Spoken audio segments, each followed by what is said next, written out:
तो भाई आइए आज की वीडियो की स्टार्टिंग कर रहे हैं भाई इन पंक्तियों के संग। खुशी मिली तो हंस ना सके, गम मिला तो रो ना सके, जिंदगी का यही दस्तूर है। जिसे चाहा उसे पा ना सके और जिसे पाया उसे चाह ना सके। दोस्तों ये बात ताजमहल बनाने वाले पर एकदम सटीक बैठती है। भारत की शान ताजमहल के बारे में कौन नहीं जानता भाई। इसे दुनिया की सबसे बड़ी प्यार की निशानी के रूप में देखा जाता है और साथ ही में दुनिया के 7 अजूबों में से एक भी है। आप में से कई लोग ताजमहल देखने भी गए होंगे और अगर नहीं भी गए तो आपने कभी न कभी इसको तस्वीर में तो देखा ही होगा। दोस्तों आज हम आपको ताजमहल बनाने और ताजमहल के अंदर के कई राज बताएंगे, जिसको जानने के बाद आप भी कहेंगे भाई साहब हमें तो ये बात पता ही नहीं थी। तो दोस्तों इस वीडियो में एंड तक हमारे संग बने रहें। एंड आप हमारे चैनल पे नए हैं तो फटाफट से चैनल को सब्सक्राइब कर लीजिए, बेल आइकन प्रेस कर लीजिए, जिससे आपसे कोई भी वीडियो कभी भी मिस ना हो। दोस्तों ताजमहल भारत के उत्तर प्रदेश राज्य में है। आगरा शहर में यमुना नदी के किनारे ये स्थित है। मुगल बादशाह शाहजहां ने 1632 में अपनी तीसरी पत्नी मुमताज के लिए ताजमहल को बनाया था, लेकिन सीमेंट का इन्वेंशन उसके 200 साल बाद हुआ था। दोस्तों तो ये एक बड़ा सवाल है, जब सीमेंट था ही नहीं तो आखिर ये बिल्डिंग कैसे बनाई गई थी जो आज भी बिल्कुल सही सलामत है, वो भी बिना सीमेंट के बने होने के बावजूद भी। आइए दोस्तों शुरुआत करते हैं। दोस्तों मुगल बादशाह शाहजहां ने अपनी कुशल रणनीति के चलते 1628 ईस्वी से 1658 ईस्वी तक भारत पर शासन किया। शाहजहां को स्थापत्य कला और वास्तुकला बहुत ही ज्यादा पसंद थी, इसलिए उसने अपने शासन काल में कई ऐतिहासिक इमारतों का निर्माण भी करवाया, जिसमें से ताजमहल उनकी सबसे प्रसिद्ध इमारत है, जिसकी खूबसूरती के चर्चे पूरी दुनिया में आज भी होते रहते हैं। ताजमहल दुनिया की सबसे मशहूर ऐतिहासिक इमारतों में से एक है।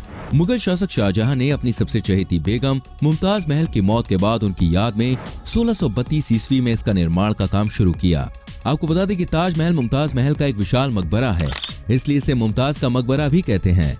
मुगल बादशाह शाहजहां ने अपने प्रेम को हमेशा अमर रखने के लिए अमर ताजमहल का निर्माण करवाया था। मोहब्बत की मिसाल माने जाने वाले ताजमहल के निर्माण का काम करीब 23 साल के लंबे समय के बाद पूरा हो सका था। सफेद संगमरमर से बने ताजमहल की नक्काशी और सजावट में छोटी छोटी बारीकियों का ध्यान रखा गया है। यही वजह है कि निर्माण के इतने सालों के बाद भी आज भी लोग भैया इसकी खूबसूरती के बहुत कायल हैं। मुगल बादशाह शाहजहां ने ताजमहल का निर्माण 1632 ईस्वी में शुरू किया था, लेकिन दोस्तों इसके निर्माण का काम 1653 ईस्वी में ही पूरा हो सका। मुमताज के इस बेहद खास मकबरे को बनाने का काम वैसे तो 1643 ईस्वी में पूरा कर लिया गया था, लेकिन इसके बाद वैज्ञानिक महत्व और वास्तुकला के हिसाब से इसकी संरचना को बनाने में करीब 10 साल और ज्यादा लग गए थे। इस तरह पूरी दुनिया की ये भव्य ऐतिहासिक इमारत 1653 ईस्वी में पूरी तरह बनकर तैयार हुई थी। उत्तर प्रदेश के आगरा में स्थित इस भव्य और शानदार इमारत को करीब 20,000 मजदूरों ने मुगल शिल्पकार उस्ताद अहमद लाहौरी के नेतृत्व में बनाया था। हालांकि ताजमहल को बनाने वाले मजदूरों से संबंधित ये मिथ भी जुड़ा हुआ है कि ताजमहल का निर्माण का काम पूरा होने के बाद मुगल शासक शाहजहां ने सभी कारीगरों के हाथ कटवा दिए थे, ताकि दुनिया में ताजमहल जैसी अन्य इमारत फिर नहीं बन सके।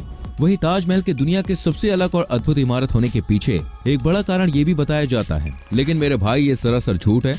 अगर 20,000 मजदूरों के हाथ काटे जाते तो वो 40,000 हाथ होते, और उतने हाथों का किया क्या जाता ये आज भी आसानी से डिकम्पोज नहीं किए जा सकते हैं। और अगर सच में ऐसा हुआ होता तो उस वक्त काफी बड़ी लड़ाई भी छिड़ जाती। दरअसल ये बस एक ट्रिक थी। शाहजहां के दुश्मनों ने ये बातें फैलाई थी ताकि आगे से कोई भी शाहजहां के साथ काम न करे। और ताजमहल को बनाने का काम जिनके नेतृत्व में हुआ, यानी कि अहमद उस्ताद लाहौरी, उन्होंने ही आगे जाके रेड फोर्ट को भी रिकंस्ट्रक्ट करवाया था। और अगर उनका हाथ काटा होता तो क्या वो रेड फोर्ट पर काम करते? नहीं करते। इसलिए दोस्तों कहते हैं इंटरनेट पर मिली हर जानकारी पर भरोसा नहीं करना चाहिए। बहुत रिसर्च करनी पड़ती है बॉस, जो हम आपके लिए करते हैं और कोशिश करते हैं कि आप तक बिल्कुल सटीक जानकारी पहुंचा सकें। और जैसा कि दोस्तों हमने आपको बताया, इसे बनाने में सीमेंट का इस्तेमाल नहीं किया गया था, तो आखिर इसमें क्या इस्तेमाल किया गया था?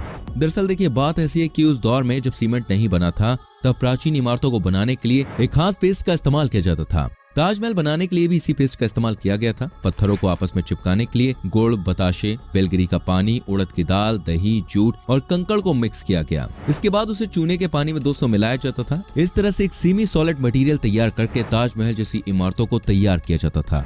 वाकई में सोचिए कितनी आश्चर्यजनक बात है कि इस देसी जुगाड़ से ऐसी बड़ी बड़ी बिल्डिंग्स तैयार की जाती थी और आज तक वो इसी मजबूती के संग टिकी हुई है। आप जानते हैं दोस्तों इसको बनाने में कितना खर्चा लगा था? भाई भारत की शान माने जाने वाले ताजमहल को बनाने में मुगल सम्राट शाहजहां ने दिल खोलकर पैसा खर्चा किया था, जबकि उसकी संतान औरंगजेब ने इसका काफी विरोध भी किया था। आपको बता दें कि मुमताज महल के इस भव्य मकबरे को बनाने में शाहजहां ने उस समय करीब 20 लाख रुपए की लागत खर्च की थी, जो कि आज के करीब 827 मिलियन डॉलर्स होते हैं। अगर अपने भारतीय रुपए में बात करें तो करीब 52.8 अरब रुपए। क्योंकि वाकई में बहुत ही ज्यादा बड़ी रकम है और आज इतनी महंगी कोई भी दूसरी बिल्डिंग शामिल ही नहीं है। दोस्तों, आपने कई बार सुना होगा कि ताजमहल मुमताज की याद में बनाया गया था, लेकिन दोस्तों क्या आप जानते हैं इसके पीछे का रीजन क्या है, यानी कि मुमताज जो थी वो मरी कैसे। इससे जुड़ी हुई एक कंट्रोवर्सी भी है जो शाहजहां के नाम पर दाग लगाती है। दरअसल शाहजहां ने मुमताज को सबसे पहले मीना बाजार में देखा था। इसके बाद से मुमताज पर शाहजहां फिदा हो गए। 14 साल की उम्र में मुमताज महल की सगाई शाहजहां के साथ हुई। दोनों की मुलाकात एक बाजार में हुई थी। सगाई के 5 साल बाद 10 मई 1612 को शाहजहां से मुमताज का निकाह हुआ था। मुमताज महल शाहजहां की तीसरी और पसंदीदा बेगम थी। मुमताज महल बहुत अच्छी शतरंज की खिलाड़ी थी। वो शाहजहां से भी अच्छा खेला करती थी। वो दोनों एक दूसरे से काफी प्यार करते थे। मुमताज ने शाहजहां को 13 बच्चे दिए, लेकिन फिर एक दुर्घटना हो गई। दरअसल बात यह कि लोदी के विद्रोह को काबू करने के लिए शाहजहां को बुरहानपुर जाना था। तब मुमताज गर्भवती थी। मुमताज की फुल टाइम प्रेगनेंसी के बावजूद शाहजहां उसे आगरा से 787 किलोमीटर दूर धौलपुर, ग्वालियर, मारवाड़, सिरोंज, हंदिया होते हुए बुरहानपुर ले गए। यहाँ सैनिक अभियान चल रहा था। लंबी यात्रा की वजह से मुमताज बेहद बुरी तरह से थक गई थी और इसका असर उसके गर्भ पर भी पड़ा। मुमताज को दिक्कत तब शुरू हो गई जब मुमताज प्रसव पीड़ा से तड़प रही थी। उस वक्त शाहजहां डेक्कन के विद्रोह को खत्म करने के बाद की रणनीति बना रहे थे। शाहजहां को मुमताज की खराब हालत की सूचना मिली। इस दौरान वो मुमताज के पास नहीं गए क्योंकि उस वक्त हालत काफी ज्यादा गंभीर थी। उन्होंने दाइयों को भेजने का निर्देश दिया। मुमताज दर्द से बहुत ज्यादा परेशान रही। शाही हकीम वजीर खान उनके पास मौजूद थे। वो पहले भी प्रसव के दौरान उनके पास रह चुके थे। 30 घंटे की लंबी जद्दोजहद के बाद मुमताज को आधी रात को एक बेटी गौहर आरा पैदा हुई, लेकिन मुमताज बेहाल थी। बच्ची के जन्म के बाद वो बुरी तरह से कांपने लगी और उनकी पिंडलियां ठंडी पड़ने लगी। दाइयां और हकीम मुमताज के शरीर से हो रहे अत्यधिक रक्तस्राव को रोक नहीं सके और मुमताज की हालत धीरे धीरे बिगड़ती रही। और जैसे ही शाहजहां हरम पहुंचे तो वहां उन्होंने मुमताज को हकीमों से घिरा हुआ पाया। मुमताज बहुत ज्यादा छटपटा रही थी। वो मौत के करीब थी। शाहजहां के पहुंचते ही शाही हकीम को छोड़कर तमाम लोग कमरे से बाहर चले गए। बादशाह की आवाज सुनकर मुमताज ने अपनी आंखें खोली। उनमें आंसू भरे हुए थे। शाहजहां मुमताज के सिर के पास बैठ गए। उनकी गोद में मुमताज ने दम तोड़ दिया। 17 मई 1612 को मुमताज महल और शाहजहां की शादी हुई। उन्होंने 14 बच्चों को जन्म दिया। इनमें से 8 लड़के थे, 6 लड़कियां थीं। लेकिन बदकिस्मती से आगे चल के सिर्फ 7 ही जिंदा बचे। शादी के बाद मुमताज महल ने लगातार 10 बच्चों को जन्म दिया। 10वें और 11वें बच्चे के जन्म में 5 साल का अंतर था। 1627 में वो 12वीं बार गर्भवती हुई। 2 साल बाद 1629 में 13वें बच्चे को जन्म दिया। 14वें बच्चे को 1631 में जन्म देने के दौरान 30 घंटे की प्रसव पीड़ा से जूझते हुए मुमताज ने दम तोड़ दिया और उन्होंने शाहजहां से कसम ली थी कि उनके बाद वो किसी से भी शादी न करें। लेकिन इस कसम के बावजूद शाहजहां ने कुछ ही दिनों के बाद मुमताज की छोटी बहन से शादी कर ली। इसके अलावा भी शाहजहां ने 2 और निकाह किए और इसीलिए कई लोग इस बात पर गुस्सा भी होते हैं और कुछ का मानना है कि अपनी इस गलती का पश्चाताप करने के लिए उन्होंने ताजमहल बनाया। और आज भी ताजमहल को लेकर दोस्तों कई सारी मिस्ट्रीज हैं, कई सारे राज हैं और सबसे ज्यादा मिस्टीरियस इस दरवाजे को माना जाता है। ताजमहल के बारे में कहा जाता है कि वो जितना जमीन के ऊपर बना हुआ है उतना ही जमीन के नीचे गहराई में भी है, क्योंकि रिसर्चर के हिसाब से ताजमहल को बनाने में जितना मटेरियल यूज हुआ था उसका आधा ही ये दिख रहा है। और साथ में ताजमहल परफेक्टली सिमेट्रिकल है दोनों साइड से, तो ऐसा हो सकता है कि वो नीचे से भी सिमेट्रिकल हो। और इसका अच्छा सबूत है ताजमहल का खुफिया दरवाजा। ये दरवाजा ताजमहल के निर्माण के पश्चात ही बंद किया गया था। इतिहास में जब भी कोई किला बनाया जाता था तो उसमें एक खुफिया रास्ता भी होता था जहां से बाहर निकला जा सकता था।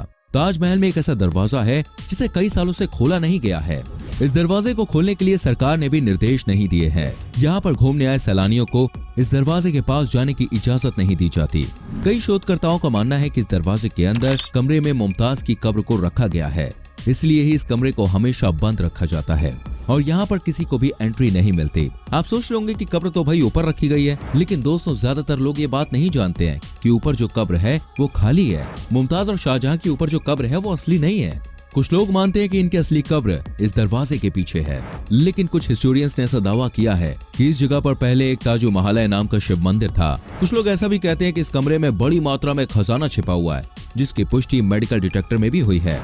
लेकिन आज भी ताजमहल के नीचे तहखाने के कई सारे कमरों को सरकार खोलने से डरती है।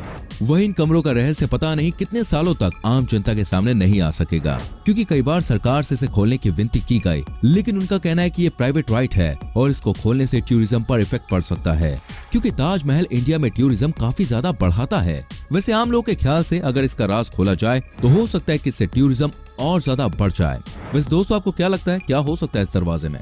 कमेंट करके बताइएगा। ये वीडियो आपको कैसी लगी ये भी बताइएगा। वीडियो को लाइक करके शेयर जरूर कीजिएगा और आने वाली वीडियोस को देखने के लिए चैनल को सब्सक्राइब करके बेल आइकन प्रेस कीजिएगा, जिससे आपसे कोई भी वीडियो मिस ना हो। सो दोस्तों, मिलते हैं अगली वीडियो में। Till then bye bye, take care.